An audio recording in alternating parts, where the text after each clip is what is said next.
Hello everybody, स्वागत है आपका आपके अपने प्यारे से यूट्यूब चैनल एकलव्य विज्ञानशाली अकेडमी पे। मैं रोहित कुमार गौड़ आप सभी का स्वागत करता हूँ।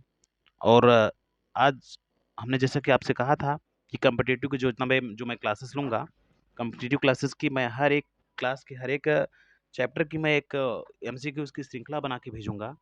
तो उस श्रृंखला के क्रम में आज जो पहला वीडियो मैं डाल रहा हूँ, इसमें 35 से 40 प्रश्न हैं, ठीक है? तो पृथ्वी की आंतरिक संरचना संबंधी मैंने डिटेल में पढ़ा दिया आप लोग को ऑफलाइन क्लासेस में। और इसमें मैं एमसीक्यू से संबंधित जितने भी इस चैप्टर से संबंधित एमसीक्यूज़ आज तक पूछे गए हैं एग्जाम में, वन डे एग्जाम्स में, वो सारा का सारा मैं उठा के इसमें डाला हूँ। तो चलिए हम लोग देर ना करके सीधा प्रश्न पे आते हैं। और हाँ, एक काम आप कीजिएगा, यदि आपको इस चैप्टर से संबंधित कोई प्रश्न ऐसा लग रहा हो जो आपके नोट्स में ना हो, तो आप उस प्रश्न को, उस चीज़ को, उस फैक्ट को उठाकर आप अपने नोट्स में ऐड ऑन कर लेंगे, ताकि आपका जो नोट्स हो एकदम एकदम कंटेंट आपका एकदम बिल्कुल रिच होना चाहिए, ताकि उससे बाहर प्रश्न ना जाए। ठीक है? वैसे आपका बाहर से प्रश्न नहीं आना चाहिए, लेकिन फिर भी अगर 2-4 प्रश्न अगर बाहर जा रहे हैं, अगर आप सॉल्व कर रहे हैं, अगर कुछ प्रश्न आपके नोट से बाहर जा रहे हैं, तो आप उस क्वेश्चंस को, उस फैक्ट्स को उठाकर अपने नोट्स में ऐड ऑन कर लीजिए, ताकि आपका जो कंटेंट है बिल्कुल रिच हो जाए। तो चलिए देर ना करते हुए हम पहले प्रश्न पे आते हैं। पहला प्रश्न कह रहा है पृथ्वी बिल्कुल सरल-सरल सा प्रश्न है। इससे आसानी प्रश्न रहता है। पृथ्वी की आंतरिक संरचना के संबंध में सर्वाधिक महत्वपूर्ण जानकारी का स्रोत क्या है? तो मैंने आपको बताया था शुरू में कि जो आपका भूकंप होता है, वो 2 प्रकार से बताया गया है। पृथ्वी की आंतरिक संरचना का जो सिद्धांत बताया गया, पहला स्वेस महोदय ने दिया। स्वेस महोदय ने 3 प्रकार से बताया कि मतलब पृथ्वी भूगर्भ को 3 भागों में बाँटा था।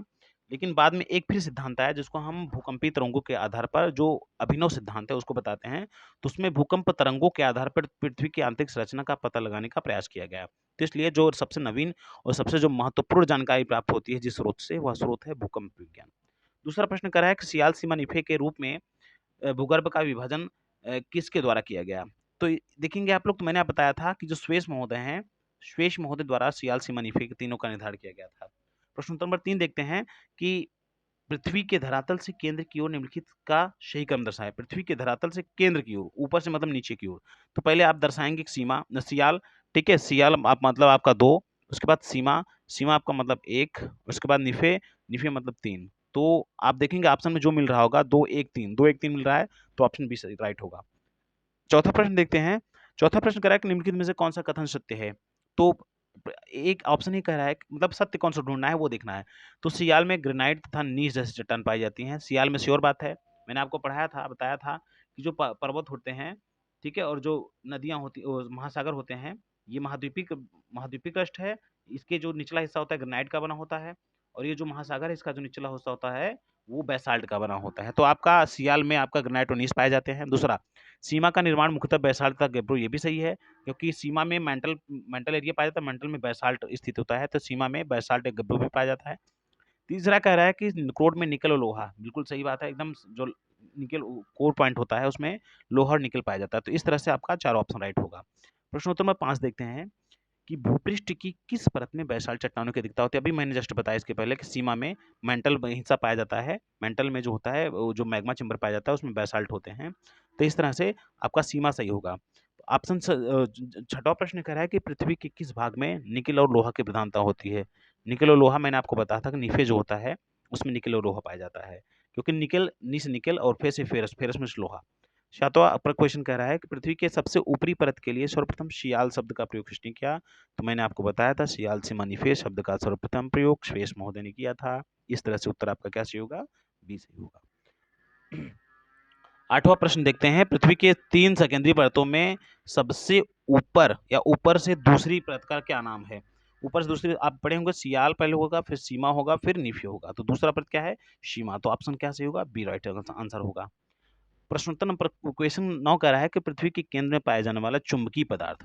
तो आप जानते हो केंद्र में दो चीजें पाई जाती है, निकेल, एक फेरस। तो निकेल जो होता है चुंबकीय पदार्थ होता है, तो ये राइट आंसर होगा। ठीक है, लोहा है लेकिन उसको लोहा ऑप्शन नहीं दिया है। ठीक है, 10वां कह रहा है श्वेस ने पृथ्वी के आंतरिक भाग को 3 भागों में बांटा था, उनके विभाजन नहीं है। तो आप जानते हो उनके विभाजन में सियाल है, सीमा है, नीफे है, लेकिन सबस्टम नहीं है। तो इसलिए उत्तर आपका क्या सही होगा? सबस्टेटस। 11वां प्रश्न देखते हैं। 11वां प्रश्न कह रहा है कि स्थलमंडल का तात्पर्य क्या है? पृथ्वी के आंतरिक भाग नहीं, पृथ्वी का मध्यवर्ती भाग नहीं, तो मेंटल है। पृथ्वी का अंतिम भाग कोर है, पृथ्वी का ऊपरी भाग नहीं। तो स्थलमंडल मतलब पृथ्वी का बाह्य पपड़ी जो होता है उसको हम स्थलमंडल कहते हैं। 12वां प्रश्न देखते हैं, स्थलमंडल की मोटाई भूकंपीय तरंगों के आधार पर कितनी मापी गई है? तो आप जानते हो कि ऊपर से लेकर 35 तक आपका क्रस्ट कहते हैं, फिर क्रस्ट से आप 100 किमी तक जाओगे तो आपका ये ऊपर से यहाँ तक मिलाकर हम लिथोस्फीयर कहते हैं, जिसको हम स्थलमंडल कहते हैं। ठीक है, तो आपका राइट आंसर क्या होगा? 100 किमी तक।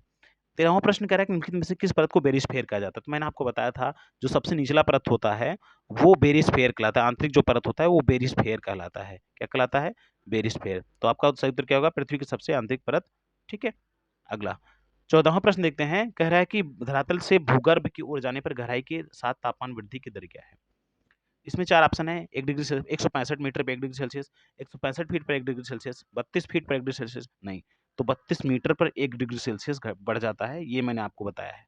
चलिए, अगला प्रश्न 15वां प्रश्न देखते हैं कि पृथ्वी की आंतरिक संरचना के अनुसार भूगर्भ का विभाजन भूपटल, मेंटल कोर में किया गया, या विभाजन किसका? ठीक है, तो आप जाओगे तो आप देखोगे स्वेश है, ग्रांट महोदय। इसका राइट आंसर क्या होगा? ग्रांट महोदय है। अगला प्रश्न देखते हैं, 16वां प्रश्न देखते हैं। तो 16वां प्रश्न कह रहा है कि निम्नलिखित में से कौन सा कथन सत्य है, असत्य है? असत्य ढूंढना है। तो पहला ऑप्शन है भूपटल जो क्रस्ट है और की मोटाई लगभग 33 किमी। चलो 33, लगभग 33 दे दिया तो सही है। 1 मिनट देखते हैं, पर एडजस्ट कर लेते हैं। इसका 35 लेकिन फिर भी देख लेते हैं एक बार। महाद्वीपीय भाग में भूपटल की मोटाई अधिक है। महाद्वीपीय भाग में भूपटल की मोटाई इसी ओर, जाहिर सी बात है। ठीक है, क्योंकि जिसका घनत्व कम होगा, जैसे मैंने आपको बताया था, महासागर है, फिर आप देखो सॉरी महाद्वीप है, फिर आपका महासागर है, लेकिन जितना ऊपर जाता है उतना नीचे भी आता है, और ये इसकी अपेक्षा वो कम है। ये इसका जो दूरी पाई जाती है 10 से 12, जो महासागर है इसका जो क्रस्ट पाया जाता है 10 से 12 किमी तक, लेकिन इसका जो महाद्वीप का होता है वो 75 70 से 75 किमी तक जाता है। ठीक है, तो सही आंसर क्या होगा कि मतलब इसका कहने का मतलब क्या होगा? महाद्वीप भाग में भूपटल की मोटाई अधिक है, तो सही है, जबकि महासागरीय भाग में या छिछला है, बिल्कुल सही, ये भी सही है, ये भी सही है। तीसरा देखते हैं, महाद्वीपीय भूपटल मुख्यतः महाद्वीपीय जो भूपटल होता है मुख्यतः ग्रेनाइट चट्टानों से बना होता है, ये भी सही है, जो महाद्वीपीय जो भूपटल होता है वो भी ग्रेनाइट से बना होता है। चौथा प्रश्न देखते हैं कि महासागरीय भूपटल की तुलना में महासागरीय जो भूपटल होता है, मतलब ये वाला महासागरीय भूपटल मतलब ये वाला होता है। महासागरीय भूपटल का मतलब जो बैसाल्ट वाला है की तुलना में जो महाद्वीपीय भूपटल का घनत्व अधिक, तो बिल्कुल नहीं। महासागरीय भूपटल ये पतला होता है 10 से 12 किमी, लेकिन इसका घनत्व अधिक होता है महासागरीय वाला। ठीक है, महाद्वीपीय भूपटल की तुलना में सॉरी महासागरीय भूपटल की तुलना में महासागरीय भूपटल का महाद्वीपीय भूपटल का घनत्व अधिक होता है, ये गलत है। तो आपका गलत आंसर क्या है? ये है। बाकी तीनों आपका सही है। ठीक है, जो महाद्वीपीय भूपटल होता है उसका घनत्व जो होता है वो कम होता है, और जो महासागरीय भूपटल होता है उसका घनत्व ज्यादा होता है। 17वां प्रश्न देखते हैं कि महासागरीय सतह का निर्माण किस प्रकार के चट्टानों से हुआ है? महासागरीय जो सतह का निर्माण किस प्रकार के चट्टान से हुआ? तो मैंने आपको बताया, बैसाल्टिक प्लेटें होती हैं। ठीक है, जो महासागर का होता है सतह वो बैसाल्ट से बना होता है, और जो महाद्वीप का होता है, जैसे मैंने आपको बताया था, ठीक है, ऐसे है मान लो ये महासागर है, ठीक है, तो ये जो नीचे होगा ये ग्रेनाइट से होगा, और ये जो नीचे होगा ये बैसाल्ट से बना होगा। ठीक है, चलिए, तो ये महासागर का पूछा है, महासागरीय सतह का, तो महासागरीय क्या होगा? बैसाल्ट से बना होगा। अगला प्रश्न देखते हैं, प्रश्न उत्तर नंबर 18। प्रश्नोत्तर नंबर 18 कह रहा है कि मेंटल के संबंध में निम्नलिखित में से कौन सा कथन असत्य है? तो इसकी गहराई 35 किमी से 29 किमी, बिल्कुल सही है। इसका संपूर्ण भाग प्लास्टिक का बना होता है, ये गलत है। तीसरा देख लेते हैं, पृथ्वी के आयतन का 83 ठीक आयतन का 83.5% एवं द्रव्यमान का 67.8%, ये सही है। देखो, द्रव्यमान जो होता है, जो क्रस्ट होता है, क्रस्ट का जो होता है 0.5 होता है, 5% होता है द्रव्यमान, और जो मेंटल होता है उसका द्रव्यमान पाया जाता है 68 से लेकर 70% तक। और जो कोर होता है, इसमें अच्छा नहीं लिखा हुआ जा रहा है, जो कोर होता है उसका जो द्रव्यमान पाया जाएगा वो 30% होता है। कितना? 30% होता है। इस तरह से आप समझ लेंगे, तो ये इस तरह सही है। इसका घनत्व कह रहा है कि मेंटल का जो घनत्व है 3 से लेकर 5.5, ये भी सही है, तो सब सही है। ठीक है, जब ये भी गलत है, तो इस तरह से आपका बी वाला राइट आंसर होगा। अगला कह रहा है लिथोस्फेयर स्थल मंडल में सम्मिलित है। क्या क्या सम्मिलित है? मैंने आपको बताया था बहुत बढ़िया से कि ऊपर से 35 किमी क्रस्ट का, और 35 किमी फिर ऊपरी मेंटल का, जो 35 किमी के बाद जहां तक 100 मीटर जाएगा, 100 किमी जाएगा, चाहे वो क्योंकि 35 के बाद मेंटल हो जाता है, तो ये जो क्रस्ट का कुछ भाग और ऊपरी ठोस जो मेंटल होगा वो मिल करके स्थल मंडल का, अर्थात लिथोस्फेयर का निर्माण करते हैं। ठीक है, लिथोस्फेयर तो इसमें क्या से होगा, ऊपरी भूपटल, निचली भूपटल और मेंटल का ठोस ऊपरी भाग। इस तरह से ये सी आंसर राइट। ठीक है, क्योंकि भूपटल, ऊपरी भूपटल और निचली दोनों शामिल होता है, इसके बाद मेंटल का ऊपरी ठोस भाग शामिल होता है। इस तरह से आपका उत्तर क्या होगा, सी। 20वां प्रश्न करें, स्थल मंडल का विस्तार कितने किमी की गहराई तक है। तो आप जानते हो स्थल मंडल का जो विस्तार होता है वो, आप ऐसे देखोगे, अगर ध्यान सुनिए, अगर आप वैसे देखोगे, देखो, अगर आप ऐसे देखोगे तो 35 किमी वो पाया जाता है जो क्रस्ट होता है, लेकिन जो स्थल मंडल का पूरा विस्तार होता है, तो मैंने इसके पहले बताया था कि 35 वो प्लस लेकिन 100 तक पूरा पाया जाता है। 35 लेकिन जो 100 किमी तक पूरा का पूरा विस्तार होता है, तो इस तरह से कैसे होगा, 100 किमी। 21वां प्रश्न देखते हैं कि निम्न में से किसको व्हाइट ऑफ द अर्थ कहा जाता है। तो मेंटल को व्हाइट ऑफ द अर्थ कहा जाता है। 22वां देखिए आप, इंपॉर्टेंट प्रश्न है, इसको आप लोग मिला मतलब लिख लीजिएगा, इंपॉर्टेंट। ठीक है, मैं स्टार बन रहा था। 22वां प्रश्न है कि मेंटल में निम्नलिखित में से किन तत्वों की प्रधानता होती है। तो मेंटल में आप जानते हो क्रस्ट, सियाल, सीमा, सिलिका और मैग्नीशियम की। तो आपका ऑप्शन क्या, देखो, यस सिलिका, सिलिका और एल्यूमिनियम सियाल में होता है, फिर यस सिलिका और मैग्नीशियम मेंटल में होता है, सिलिका और मैग्नीशियम मेंटल में होता है। तो मेंटल पूछा है, तो मेंटल का राइट आंसर क्या होगा, सी। ठीक है, अगला प्रश्न देखते हैं, प्रश्न नंबर 23। पृथ्वी के कुल द्रव्यमान का लगभग कितना परसेंट मेंटल में होता है। मैंने आपको बताया कि 68 से 70%, कितना, 68-70% आपका मेंटल में पाया जाता है।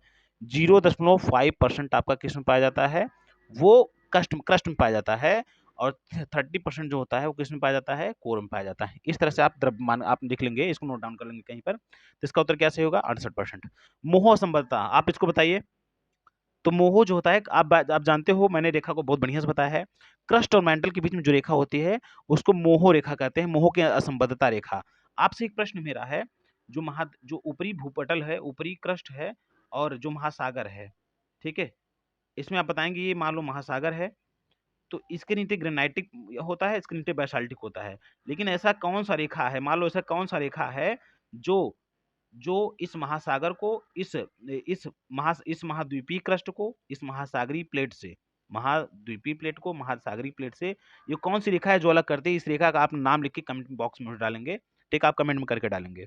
चलिए 25वां प्रश्न देखते हैं कि पृथ्वी के कोर में किस तत्व की प्रधानता होती है। आप सब जानते हो, जो क्रस्ट मेंटल कोर, क्रस्ट जो होता है सियाल का बना होता है, सिलिका एल्यूमिनियम का। मेंटल जो होता है सिलिका और मैग्नीशियम का बना होता है, सीमा सिलिका और मैग्नीशियम का। और जो कोर होता है वो लोहा और निकोल, निफे जिसको कहते हैं, निफे, निफे। तो निकेल है और फेरस है, निकेल और फेरस मतलब लोहा। तो ये डी सही राइट आंसर होगा।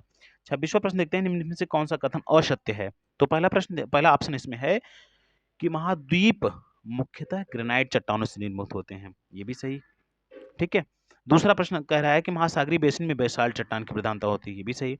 कोर को बेरिस्फेयर के नाम से जाना जाता है, ये भी सही है। पृथ्वी के समस्त आयतन का 68%, द्रव्यमान का 83.5%, ये गलत दे दिया। देखो यही उल्टा हो जाएगा, जो मेंटल व्याप्त है, तो मैंने अभी आपको बताया। ठीक है, आयतन का जो मेंटल होता है वो 83% पाया जाता है, जबकि द्रव्यमान जो होता है वो 68% पाया जाता है।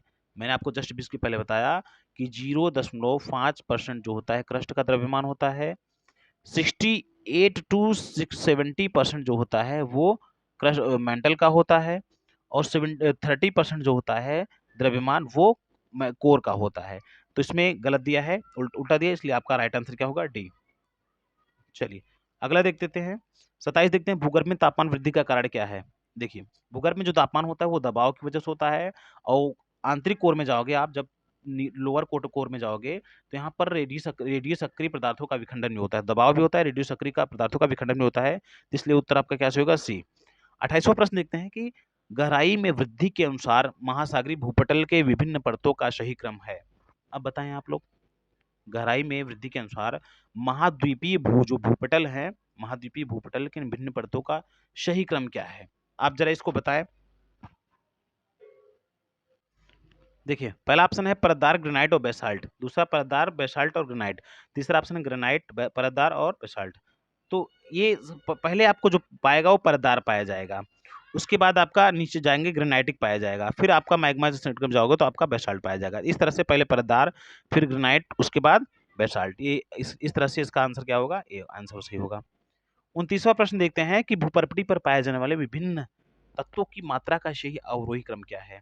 देखो मैंने आपको लिखवाया था, पहले ऑक्सीजन पाएगा, ठीक है, ऑक्सीजन पहले पहले ऑक्सीजन है, फिर सिलिकॉन है, फिर एल्यूमिनियम है, फिर कैल्शियम है, फिर पोटेशियम है। अब इस क्रम मिला लेते हैं हम, 5 है हमारे पास तो मिला लेते हैं। सबसे पहले कह रहा है ऑक्सीजन, सही है चलो। फिर दूसरा सिलिकॉन, ये भी सही है।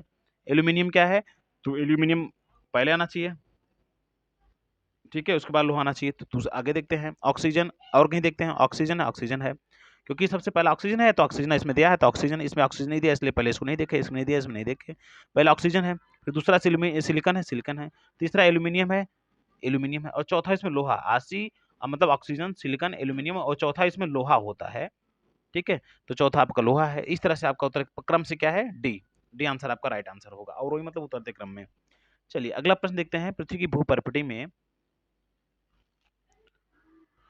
भूपर्पटी में कौन सा तत्व प्रचुर मात्रा में पाया जाता है। ठीक है, भूपर्पटी मतलब समझते हैं क्रस्ट, भूपर्पटी जो होता है ये क्रस्ट है। तो आप देखेंगे ऑक्सीजन पहले है, फिर सिलिकॉन है, उसके बाद क्या है, एल्यूमिनियम है, फिर उसके बाद क्या है, लोहा है, फेरस, ठीक है। तो इसमें मिला लेते हैं, क्या चारों में से कोई है, तो ऑक्सीजन नहीं है इसमें, एल्यूमिनियम आसी मतलब सिलिकॉन नहीं है, ठीक है, फिर तीसरा है एल्यूमिनियम, तो इसमें एल्यूमिनियम क्या दिखा है, हाँ है, तो इस तरह से हमारा उत्तर क्या हो जाएगा, एल्यूमिनियम। भूपर्पटी में कौन सा प्रचुर मात्रा में पाया जाता है, एल्यूमिनियम। अगला प्रश्न देखते हैं, 31वां देखते हैं, धरातल से मोहो, ठीक है, मोहो संबद्धता की गहराई कितनी है, ठीक है, आप इसको जरा जज करके भेजेंगे। तो आप जानते हो, मैंने आप हालांकि मैंने आपको बताया था, कोनार्ड है जो दोनों का अलग कलर आता है, और 0 से लेकर 35 जब आप आओगे तो 35 पे एक रेखा पाई जाती है, जिसको हम क्या कहते हैं, मोहो डिसकंटिन्यूटी की रेखा, ठीक है। तो ये 35 किमी की मतलब गहराई में पाया जाता है, तो इसका आंसर राइट क्या होगा, 30 किमी, 30 लगभग, ये 30 माना जाए, 30 ही है, ठीक है, 30 से पाया जाता है। आगे देखेंगे, 32वां प्रश्न है कि पृथ्वी की संरचना में प्रवार, प्रवार का मतलब अंग्रेजी में मेंटल इसको कहते हैं, प्रवार के नीचे कोड निम्नलिखित में से किस एक से बना है। तो आप सब जानते हो, सियाल, शीमा, निफे। सियाल मतलब सिलिकम, सियाल का मतलब होगा, सियाल का मतलब होगा सिलिका एल्यूमिनियम, सीमा का मतलब होगा सिलिका और मैग्नीशियम, और निफे का मतलब होगा निकेल और फेरस, निकेल और फेरस, निकेल मतलब निकेल और लोहा, फेरस मतलब लोहा। तो लोहा मतलब दिया है, तो इसमें राइट आंसर क्या होगा, लोहा। 33वां प्रश्न देखिए, वलन की क्रिया किसका परिणाम है। वलन की क्रिया किसका परिणाम है, तो आप जानते हो, जो पर्वत निर्माणकारी बल होते हैं, जो पर्वत निर्माणकारी बल होते हैं, जो वलन क्रिया किसका परिणाम है, तो पर्वत निर्माणकारी बल का जो है ये राइट आंसर होगा, ठीक है। वलन का मतलब ऐसे करके देखिए इसको कहते हैं। चलिए 34 प्रश्न देखते हैं, प्रश्न उत्तर नंबर 34 कि मिश्रित धातुओं और सिलिकेट, जो मिश्रित धातु और सिलिकेट से बनी धरती की परत क्या कहलाती है। आप इसका आंसर बताएंगे मुझे। चलिए देखते हैं, जो मिश्रित धातु और सिलिकेट से बनी धरती की जो परत होती है उसमें सियाल होता है, ठीक है, सिलिकेट से बनी धरती की परत क्या कहलाती है, सियाल होता है। तो इसका राइट आंसर क्या होगा, ए सही होगा। इस तरह से आपने जो 34 प्रश्न है उसको कवर किए। मेरे हिसाब से प्रश्न ही है, 34 प्रश्न ही थे, ठीक है। इसको आप लोग बढ़िया से देख लीजिएगा, जो प्रश्न आपको, अगर आपने जरा हमको आप कमेंट करके जरा भेजिएगा कि आपके 34 में से कितने प्रश्न सही हुए, उसके अनुसार हम जज लगा पाएंगे कि आपको सही चल रहे हैं कि नहीं चल रहे हैं। और ये इससे ज़्यादा प्रश्न नहीं पूछेगा, मतलब इससे बाहर प्रश्न नहीं पूछेगा, ठीक है। तो आपने जो पढ़ा एक बार आपका परीक्षण भी होगा, तो ठीक है। चलिए मिलते हैं, अगला जो वीडियो आपका एमसीक्यूज को की जो श्रृंखला आएगी वो आपका ज्वालामुखी का होगा, ठीक है। ज्वालामुखी संबंधी जो प्रश्न है वो हम इस अगले में बनाएंगे, ठीक है। मिलते हैं अगले वीडियो में, तब तक मस्त रहें आप लोग।